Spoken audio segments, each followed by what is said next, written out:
Encore une fois, un grand bonsoir à tous et merci énormément d'être présents dans ce tout nouveau webinaire d'Easy Bourse consacré à son nouveau service à valeur ajoutée, un service intitulé Idées d'investissement. Donc voilà, donc ici une citation qui nous dit que l'éducation consiste à nous donner des idées et la bonne éducation à les mettre en proportion. Donc trois parties pour la présentation. Tout d'abord le contexte. Donc, dans lequel, justement, nous avons mis en place ce service à valeur ajoutée.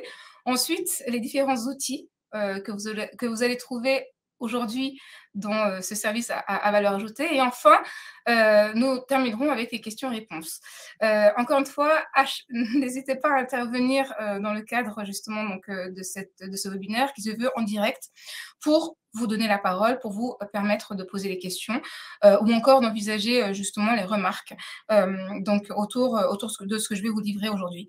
Nous allons avoir également 3 sondages avant la session des questions-réponses, tout simplement dans le but de vous demander votre avis sur ce qui va justement vous être présenté. Donc nous commençons tout d'abord avec quoi? Qu'est-ce que c'est ce service à valeur ajoutée? C'est une multiplicité d'outils en fait, destinés à vous livrer des pistes de réflexion à exploiter. En fait, ce sont des outils qui vont tenir compte, en tout ou partie, des conditions de marché, de considérations microéconomiques, macroéconomiques et du positionnement de nos clients. Et donc, pour qui, justement, ce service à valeur ajoutée, en fait, a été conçu? Eh bien, tout simplement pour nos clients, exclusivement pour nos clients. Donc, il s'agit d'éclairer, d'accompagner dans les choix d'investissement et les prises de décision nos clients. Et notamment nos clients qui soit débutent en bourse, soit n'ont pas en fait une visibilité suffisamment bonne ou une compréhension suffisamment étendue des marchés financiers. Donc, pour le coup, ce sont des pistes de réflexion et c'est important de souligner justement cette notion. Ce ne sont pas des conseils d'investissement, ce ne sont pas des recommandations, ce sont des idées pour le coup, qu'il va falloir creuser, évaluer en fonction de sa situation individuelle. Donc, aversion au risque, voilà, donc composition de son portefeuille à l'instant T, ses objectifs également de rendement, donc court, moyen, long terme. Donc voilà.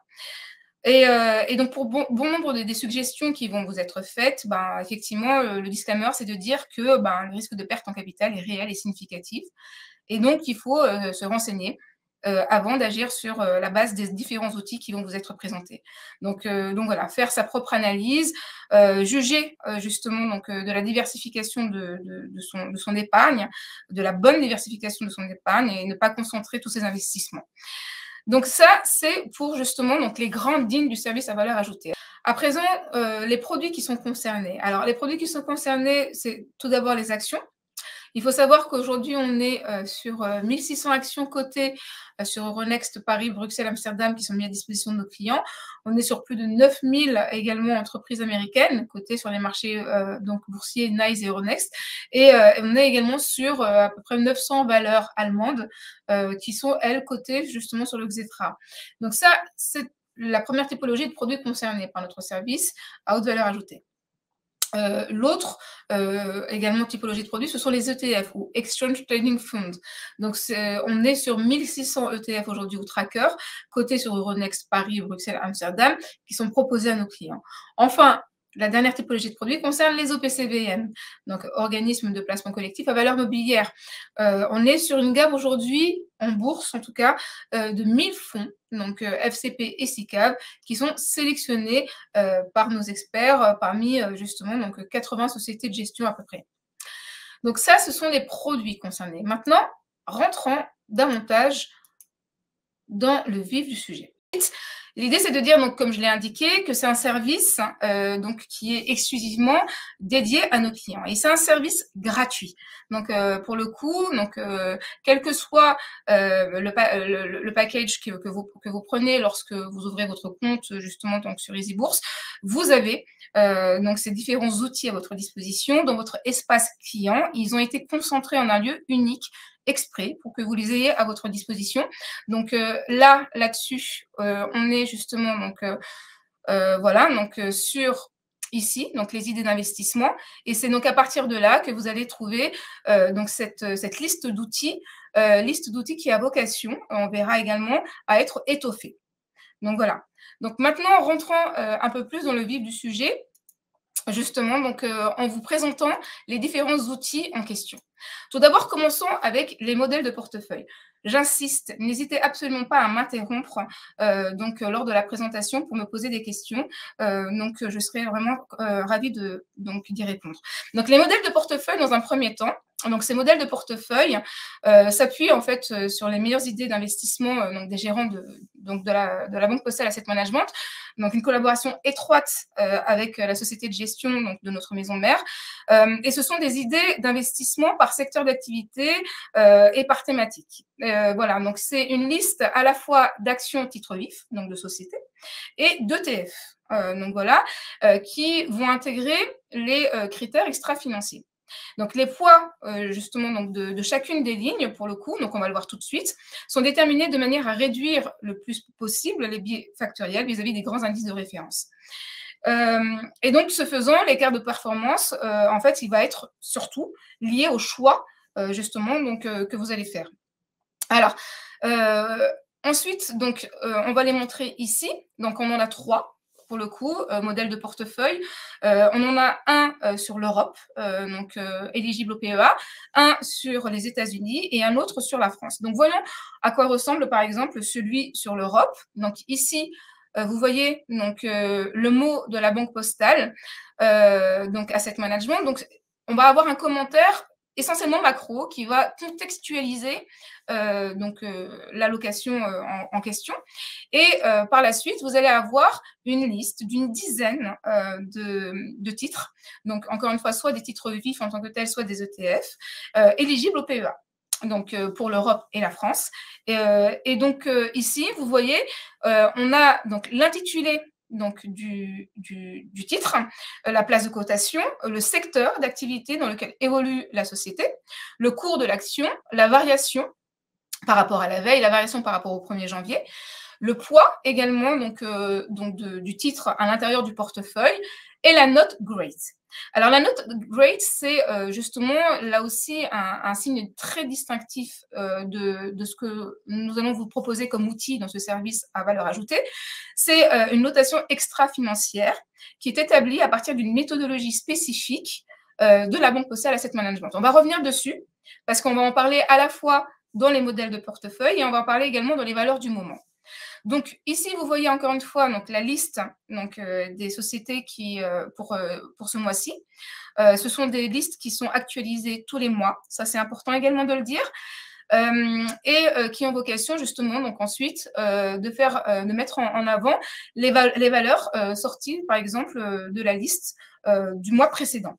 Donc voilà. Et à vous, derrière, soit de suivre l'ensemble justement donc, du portefeuille, soit de tout simplement choisir certaines valeurs en particulier. Et comment déterminer l'appréciation justement de la valeur? C'est tout simplement en cliquant sur le titre, puisque en cliquant en fait sur le titre, vous allez avoir la fiche valeur qui apparaît, la fiche valeur correspondant à la société en question. Donc là, on a LVMH. Et on a, pour le coup, les différentes informations sur le cours de bourse.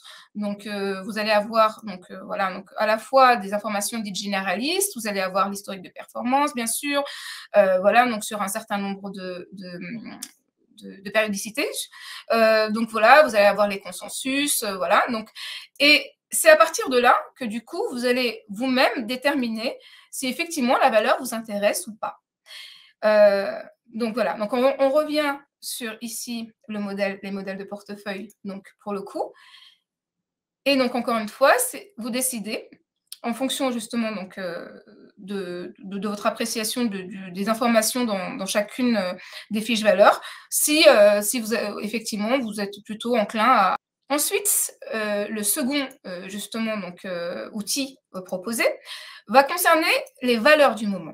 Les valeurs du moment, donc la différence, c'est que dans un premier temps, ça concerne des grandes thématiques, les thématiques étant l'environnement, la technologie et la santé, et non pas des zones géographiques. Ensuite, ce sont des valeurs qui ensuite ne vont pas être pondérées en poids, donc par rapport à leur poids, puisque c'est à vous également, en consultant la fiche valeur, de décider si vous allez justement donc vous positionner sur la valeur, et ce indépendamment donc du poids concernant. Alors, on va voir éventuellement à quoi ça ressemble là aussi. Donc, vous le voyez toujours dans votre espace client, donc les valeurs du moment, environnement ici, technologie et santé. Et donc, on a donc le mot rapidement de la Banque Postale Asset Management. Et enfin, on a ici, donc pour le coup, ça on est dans la rubrique environnement, on a les valeurs que nous propose, donc les best ideas, en fait, que nous propose la Banque Postale Asset Management. Alors, on voit, là aussi, on a la mention, on a la mention PEA, donc pour l'éligibilité au PEA. On a la mention New lorsqu'il s'agit d'une nouvelle valeur qui a été intégrée. Et puis ici, vous avez les valeurs sorties de la liste. Voilà. Donc, toujours la même structuration. Donc, la place de cotation, pour le coup, le secteur d'activité dans lequel évolue donc, justement donc, la valeur, le cours de bourse, la variation, donc par rapport à la veille, la variation par rapport au 1er janvier, et la note Great. Voilà. Donc, on va en parler tout de suite de la note Great. Mais c'est juste pour vous dire que, donc, ici, vous avez 3 thématiques, encore une fois, donc la technologie également, et donc la santé. Voilà. Donc, ça, c'est le deuxième outil qui vous est proposé. Alors, passons maintenant justement donc, à la note Great qui est proposée justement donc, dans le cadre de ces 2 principaux outils. Donc, la note Great, c'est une note qui est délivrée à partir d'une méthodologie très spécifique à la Banque Postale Asset Management. Dans un premier temps, l'idée, c'est de dire que Great correspond en fait à un acronyme qui renvoie à chacun des piliers sous-jacents à cette méthodologie. Donc, la gouvernance responsable pour le G, les ressources, donc gestion durable des ressources pour le R, donc la transition énergétique pour le E, et donc les territoires, le développement des territoires pour le T. C'est une méthodologie en fait qui couvre à peu près 9000 émetteurs à date et qui est constamment enrichie. Elle est constamment enrichie et en fait, elle trouve sa singularité dans 4 principales caractéristiques. Tout d'abord, donc, elle est novatrice en ce qu'elle, justement, donc, fait écho à 4 piliers, et notamment le développement des territoires, que l'on ne trouve pas forcément toujours, justement, dans les notations, dans les méthodologies extra-financières. Donc, elle a vocation, à partir de ces 4 piliers, à analyser donc, les risques et les opportunités. Ensuite, c'est une méthodologie qui se veut prospective, puisqu'elle identifie justement donc, les entreprises donc, dans leur perspective, en fait, et non pas uniquement à l'instant T ou éventuellement par le passé. C'est une méthodologie qui se veut rigoureuse puisqu'elle est constamment enrichie, elle est également fiabilisée dans les données donc, qu'elle collecte pour la réalisation justement donc, de ce score. Et donc, elle concerne l'ensemble des classes d'actifs, pour le coup.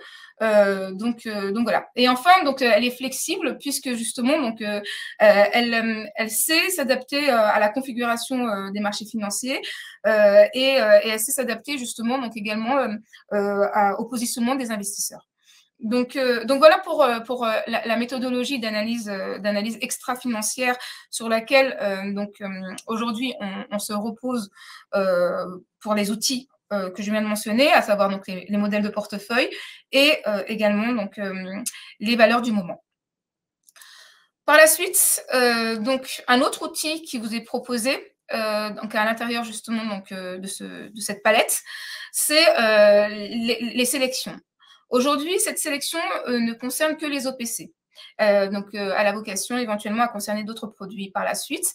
Donc, on a, concernant les OPCVM, une sélection qui est générale, donc qui va du coup concerner l'ensemble des classes d'actifs et qui va concerner également un grand nombre de sociétés de gestion. On va les voir tout de suite, donc ces fameuses sélections. Et puis ensuite, on a 4 sélections thématiques, donc l'immobilier, l'innovation, la santé et les PME. 2 manières de voir ces sélections. Donc, dans un premier temps, à papier général, donc outre bien entendu l'espace client, on a créé un papier justement donc en ces débuts d'année pour vous expliquer un peu en quoi consistent déjà donc ces différentes sélections. Donc, et puis surtout pour vous expliquer ensuite derrière donc voilà, donc vous voyez ici les tableaux justement donc en tout cas dans le papier. Donc ça c'est la première manière de voir donc ces sélections. La deuxième manière c'est de les voir également dans la rubrique OPCVM. La différence étant qu'on a insisté dans le papier sur l'aspect durabilité. L'aspect durabilité, avec en particulier donc, la classification européenne, SFDR. Donc ici, voilà, donc ici vous trouvez donc, les sélections, donc là, dans notre sélection générale, pour voilà, donc la sélection que je vous ai expliquée, qui est multi-classe d'actifs et multi-boutique. Et puis ensuite, vous avez donc ici les thématiques, où là, vous allez avoir donc encore une fois l'immobilier, l'innovation conçue dans son sens très large, les PME et la santé. Vous avez les risques ici. Alors, vous avez deux typologies de risques pour le coup, soit les SRI, donc ici, soit vous avez également le... Donc voilà, donc c'est en train de venir. Si on prend par exemple la sélection générale, donc vous avez les SRI, vous avez également en fait le rating Morningstar qui vient justement donc, noter le fonds par rapport à ses pairs. Donc là, si on repart sur donc la liste sélection générale. Donc, cette liste sélection générale, donc ici, on peut considérer le risque en tant que tel à travers deux sujets. Donc, soit encore une fois, le risque SRI. Dans les portefeuilles modèles. Oui, Olivier. Alors, dans les portefeuilles modèles, donc on revient sur les portefeuilles modèles, ou plutôt les modèles de portefeuille. Et donc, on revient ici. Regardez, il y a la loupe. Et donc, dans la loupe, en fait, vous voyez les modèles de portefeuille en premier. Et dans les modèles de portefeuille, en cliquant, vous avez justement donc ici. C'est parce que j'ai beaucoup de choses à vous dire et c'est la raison pour laquelle, effectivement, j'ai tendance à être un peu rapide dans mon discours. Mais alors, pour la liste de fonds dont le nom est toujours très cabalistique, il manque des caractéristiques claires décrivant leur contenu. Alors, très très bonne remarque, Olivier, et justement, on va revenir sur le sujet. D'abord, sur les modèles de portefeuille. Donc, ce que je disais, c'est qu'encore une fois, espace client, modèle de portefeuille, et là, vous avez votre modèle de portefeuille, qui a été du coup mis à jour en ce mois de janvier 2023. Ici, donc, vous avez donc les différentes colonnes qui vous permettent d'avoir une vision en premier lieu, d'accord? Et par la suite, à l'intérieur de, donc, quand vous cliquez sur le libellé de la société, oui, 4,24, ça veut dire que c'est une bonne note, justement. Donc, plus on s'approche de 0, Olivier, et plus, en fait, ça veut dire que c'est une note qui est bonne, justement, sur le plan extra-financier, en considérant les 4 piliers great que je vous ai évoqués tout à l'heure. Donc, en fait, c'est en fait une notation à l'envers. Donc, plus elle est proche de 0, et mieux elle est, en fait, si vous voulez. Donc, 4,24, c'est très bien, pour le coup. Voilà. Et donc, en rentrant donc, dans le libellé, vous avez encore une fois la fiche valeur de la société. Et c'est cette fiche valeur qui va vous permettre d'avoir une appréciation plus profonde, justement, du titre en question, en fonction des différents éléments ici qui vous sont proposés. Donc, le graphique, l'actualité autour de la valeur, le consensus également, des informations liées au profil de la société et liées également au secteur. Y a-t-il un conseil de vente par rapport à cela? En fait, c'est pas du conseil, c'est plutôt, encore une fois, c'est ce que j'ai expliqué en amont, des idées d'investissement. Donc, c'est vous évoquer éventuellement les best ideas du moment. Donc, dans les modèles de portefeuille avec un poids et dans les valeurs du moment sans poids. Mais pour autant, c'est à vous après derrière, en fonction justement des autres informations qui vous sont proposées, de en fait considérer si effectivement la valeur en fait correspond à vos attentes ou pas.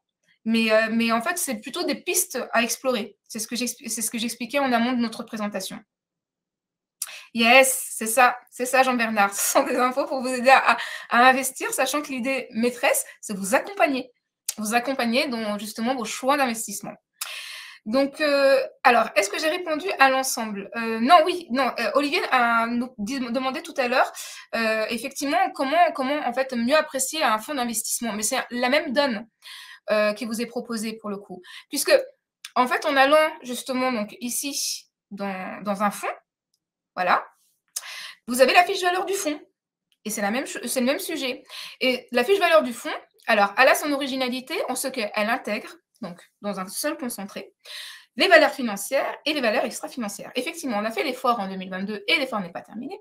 On a fait l'effort en 2022 de vous proposer des informations extra-financières, justement, donc relatives au fonds d'investissement, pour le coup, ici. Et donc, du coup, vous sont proposés notamment comme information, donc est-ce que le fonds est labellisé ou pas? Donc, sachant que nous considérons donc essentiellement les labels français, le label ISR d'État, le label Finansol, donc qui est le label solidaire, le label Greenfin, qui est le label justement donc de la transition énergétique, et puis le label Relance, qui est le label PME. Donc ici, donc les Globe Morningstar, qui est également une information sur la durabilité du fonds. Donc, notre fournisseur d'informations étant justement donc, le cabinet Morningstar, qui est une référence dans le domaine de la gestion d'actifs pour le coup. Voilà, donc la notation également ici financière. Donc, est-ce que le fonds, justement, donc, a une bonne notation par rapport à ses pairs et le niveau de risque. Donc, voilà. Après, vous avez tout un tas d'autres informations, un peu comme pour les actions, que vous allez justement pouvoir regarder. Alors, chose intéressante pour les fonds d'investissement, c'est que vous avez le top 10 en fait, des positions du fonds qui vous permettent d'avoir un aperçu, en tout cas intéressant, même si parcellaire, hein, de la composition du fonds d'investissement. Et puis ensuite, vous avez l'allocation par actif, par zone géographique, par secteur d'activité. Et puis ensuite, des informations donc, sur les performances et les risques, sur l'extra-financier. Alors, outre ici la partie réglementaire, qui a son importance, hein, SFDR par exemple, oui, mais ce qui simplifierait beaucoup la démarche, c'est d'avoir dans le tableau des fonds les 2 ou 3 caractéristiques qui les décrivent. Euro, US, tech, énergie, avant d'aller ouvrir chaque fiche de fonds. Et aussi oui, Olivier, je vois. D'accord. Et va faire évoluer, justement. Donc, n'hésitez pas à, de nouveau, apporter vos commentaires. Alors, normalement, ça répond à une de mes questions de sondage qui, en fait, était censée vous demander qu'est-ce que vous souhaiteriez voir être amélioré à l'intérieur, justement, de ces outils. Donc, je prends le sujet, en fait, voilà, à l'esprit. Et puis, éventuellement, l'idée, c'est que, de toute façon, les sondages vont vous permettre de rentrer dans le vif du sujet concernant les remarques à apporter sur l'ensemble de ce service et les outils en particulier. Peut-on transposer ces modèles d'OPC vers EasyV? Oui. Alors, de toute façon, on a les portefeuilles d'investissement dans EasyV, les portefeuilles modèles, donc voilà, qui vous sont proposés justement dans le mode de gestion libre. Donc, vous avez 5 portefeuilles modèles, pour le coup, qui vous sont proposés dans le mode de gestion libre et qui vont vous proposer, en fait, effectivement, des fonds d'investissement sur lesquels vous positionnez pour, justement, la composition de votre poche unité donc UC. Donc, du coup, j'en étais à la présentation de mes idées d'investissement. J'aime beaucoup, vous intervenez et c'est une très bonne chose. Donc, n'hésitez pas encore. Éventuellement, je vais essayer d'être à l'affût de vos différentes remarques et questions. Mais en tout cas, sachez qu'au-delà des sélections, nous avons également le palmarès des valeurs achetées. Alors, le palmarès des valeurs achetées, c'est quelque chose que nous avons mis en place l'année dernière et qui a vocation donc à être proposé sur une rythmicité trimestrielle autour des 3 typologies de produits que je vous ai proposés en amont de la présentation, donc les actions, les OPC et les ETF. Donc, l'idée, c'est quoi? L'idée, c'est de vous proposer des palmarès avec 2 prismes en particulier. Un prisme brut, donc quelles sont donc les principales actions françaises, par exemple. On va voir ça tout de suite, hein, qui justement ont été souscrites donc sur à la fois le mois dernier, mais surtout également sur une échéance annuelle. Sachant que nous, en fait, ce qu'on souhaite, c'est vous montrer une vision plutôt structurelle de la situation. Donc, du coup, on va vous donner une vision sur le long terme, et le long terme en question, c'est un glissement annuel. Donc voilà, donc là pour l'instant, on a mis en place ce palmarès des valeurs achetées et on va regarder ça tout de suite ensemble pour les actions françaises, les actions allemandes, les actions américaines, également les OPCVM et les ETF. Et donc là, l'idée, c'est vraiment donc d'avoir une vision sur les transactions de nos clients. On a justement la possibilité d'avoir des données fiables sur le sujet et de pouvoir exploiter ces données. Donc, du coup, on a décidé de vous les mettre en avant pour vous accompagner également dans vos choix d'allocation, sachant que là aussi, c'est vraiment des pistes à explorer. Donc, à quoi ça ressemble? À quoi ça ressemble? Ça ressemble à ça. Là aussi, il y a un dossier qui vous a été, mis en avant pour vous montrer éventuellement donc, de quoi on parle. Ce dossier, c'est un dossier maître qui va ensuite, justement donc renvoyer à d'autres dossiers sous-jacents, d'accord? Et donc on a ici, par exemple, voilà, découvrir les actions françaises les plus achetées par nos clients. Pour le coup, ces dossiers ont été, créés en fin d'année dernière sur, un historique depuis janvier 2022. Donc à quoi ça ressemble? Bah, ça ressemble à ça. Voilà. Et donc voilà, ici on a un petit commentaire donc sur, voilà, le nombre d'actions, souscrites, pour le coup, sur justement donc les secteurs clés, donc par exemple pour les actions françaises qui ont été jouées. Et puis ensuite on a ici le top 15, voilà, des valeurs, donc là c'est, en brut. Donc ici, c'est une vision en brut en ce sens que donc vous avez le top 15 des valeurs les plus souscrites depuis janvier 2022. Et puis ensuite, vous avez en fait la possibilité d'aller sur les fiches valeurs de chacune, de chacun de ces fonds, de chacune de ces sociétés, pardonnez-moi. Et donc du coup, une fois que justement donc, on a cette vision, on a ensuite, voilà donc les secteurs les plus joués.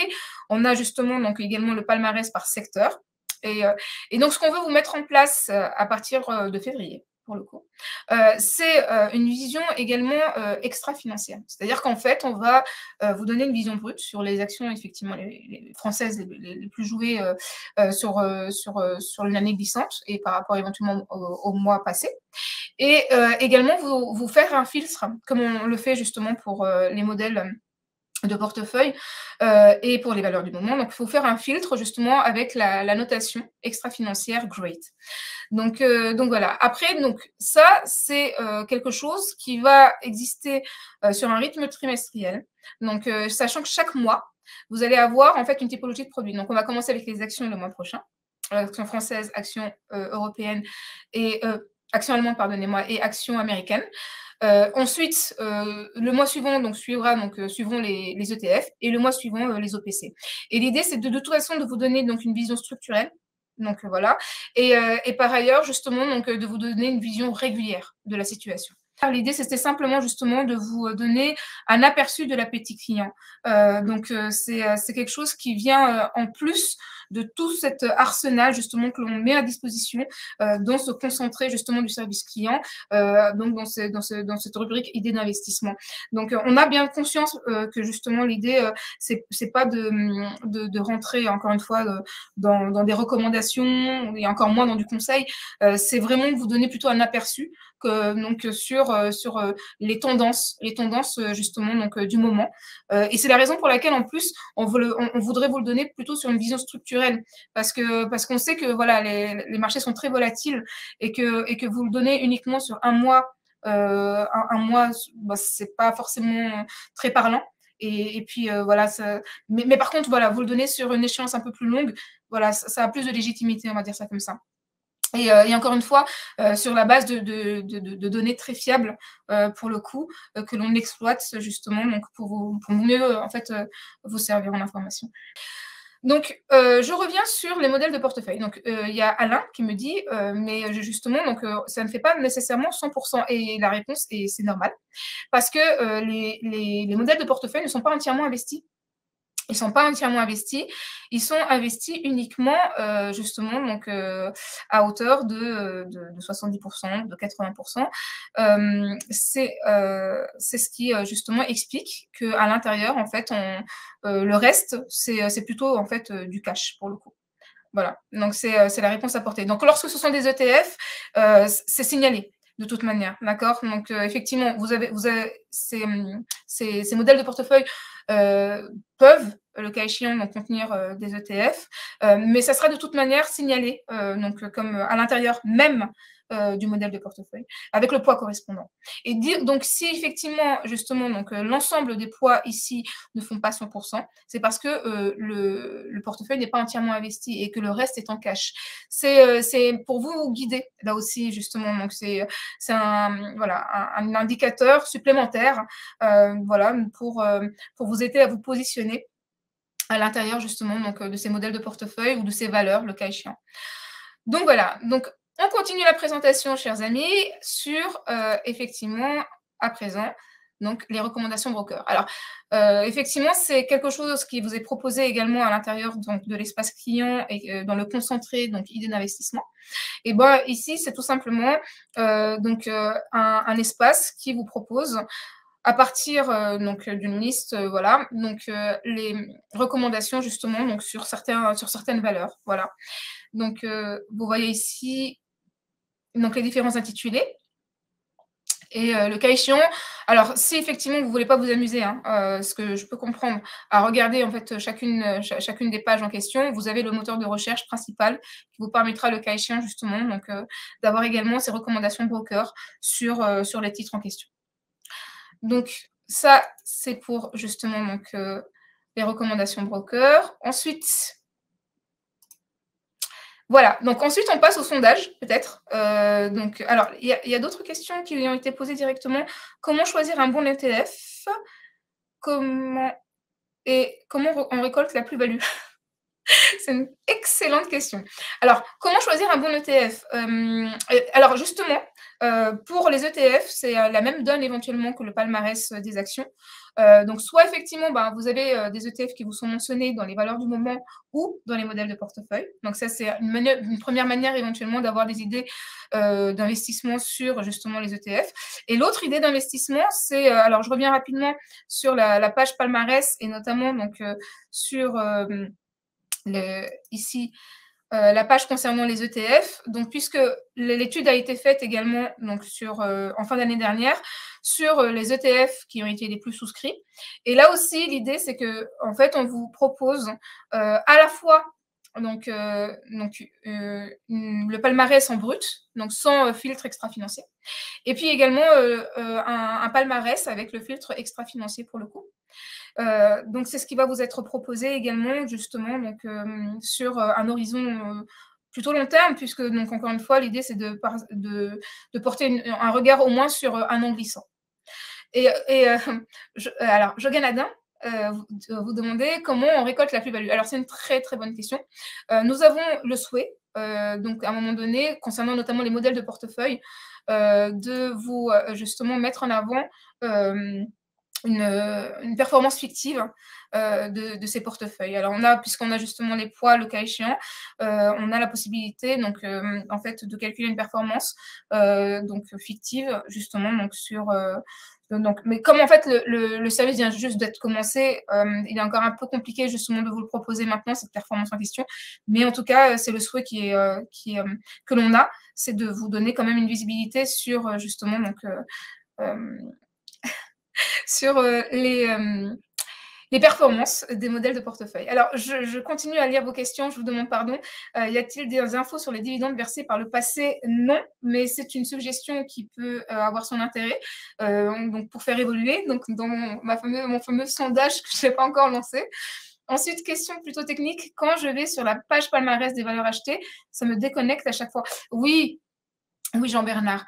Ça vous déconnecte à chaque fois. C'est, pour être très sincère avec vous, une évolution que l'on a en tête aujourd'hui, justement, donc avec notre système informatique. Donc, de vous laisser connecter dans votre comment dire, espace client. Mais voilà, c'est quelque chose qu'on a mis en place là en fin d'année dernière et que justement on est en train d'étoffer au fur et à mesure donc des jours qui passent. Hein. Donc, c'est quelque chose qu'on a clairement à l'esprit. Faut-il avoir un PEA ou un compte titre ordinaire? Je ne sais pas. Olivier, s'il faut avoir un PEA ou un compte titre ordinaire, sachant que bon, c'est vrai que pour le coup, si on part sur les modèles de portefeuille, vous avez deux modèles de portefeuille qui sont éligibles au PEA, l'Europe et la France. Donc, si on regarde de nouveau donc, ce qu'il en est. Et donc, dans ce cas-là, c'est plutôt judicieux d'avoir peut-être un PEA. Mais après, à vous de voir ce qu'il en est. Je continue à lire vos... Alors, je vais peut-être relancer mes sondages, les beaux sondages que je vous ai envoyés, que je vous ai écrits, de manière à récolter votre intérêt, justement. Donc, alors, la première question qui vous est posée, donc c'est soumettre le sondage. Publier le sondage. Et là, soumettre le sondage. Je voyais choisir une option. Est-ce que vous voyez le premier sondage? Le premier sondage concerne justement, est-ce que pour vous, ce nouveau service présente de l'intérêt? Alors, j'ose espérer que la réponse est positive. Mais est-ce que vous voyez mon sondage? Si vous souhaitez en fait, nous apporter, voilà, donc vos commentaires sur ce qui serait à étoffer, surtout, n'hésitez pas éventuellement à le faire, voilà, via ce chat parce que nous avons la possibilité de conserver une traçabilité, donc de vos remarques, en fait, de manière à mieux les exploiter et à mieux répondre à vos besoins. Mais effectivement, du coup, moi, ma présentation étant justement terminée, l'idée, c'était de vous dire que ce qu'il fallait retenir au total, c'était que c'était un service, bien entendu, donc destiné à accompagner nos clients dans leur choix d'allocation, donc avec une forte composante extra-financière tout de même, puisque justement il s'agit aujourd'hui, voilà, de faire écho à notre positionnement, donc notre engagement citoyen dans la droite ligne de notre maison mère. Que ce sont des outils qui ont vocation à être mis à jour régulièrement et c'est surtout que ce sont des outils qui ont vocation à être étoffés pour justement optimiser en fait leur efficience. Par exemple, vous donner la possibilité, voilà, de mieux exploiter ces outils-là. Alors du coup, l'idée, c'est que si jamais vous voulez, encore une fois, avoir des informations supplémentaires, au niveau des outils déjà que l'on vous met à disposition, ou alors que vous avez en tête justement d'autres volontés d'outils justement pour étoffer cette palette, n'hésitez pas à nous les formuler parce que voilà, en fait, on voudrait véritablement travailler en fait en étroite collaboration avec vous, nos clients, de manière à mieux vous satisfaire. Alors, merci pour les infos, bah, je vous en prie, merci à vous. Et puis je vous dis, bah, écoutez, rendez-vous, j'espère sincèrement, pour un très prochain webinaire, pour de mieux vous expliquer, encore une fois, notre gamme de produits et nos outils, nos services. Donc voilà, moi j'ai vraiment aimé cette session parce que je l'ai trouvée très vivante. Donc merci à tous les participants, d'avoir répondu présent et nous allons faire en sorte justement donc, de vous proposer un replay, de ce webinaire, voilà, pour peut-être justement mieux suivre les différents clics qui ont été faits. Donc merci à vous et puis je vous souhaite, une très, très, très, très, très belle soirée. Merci.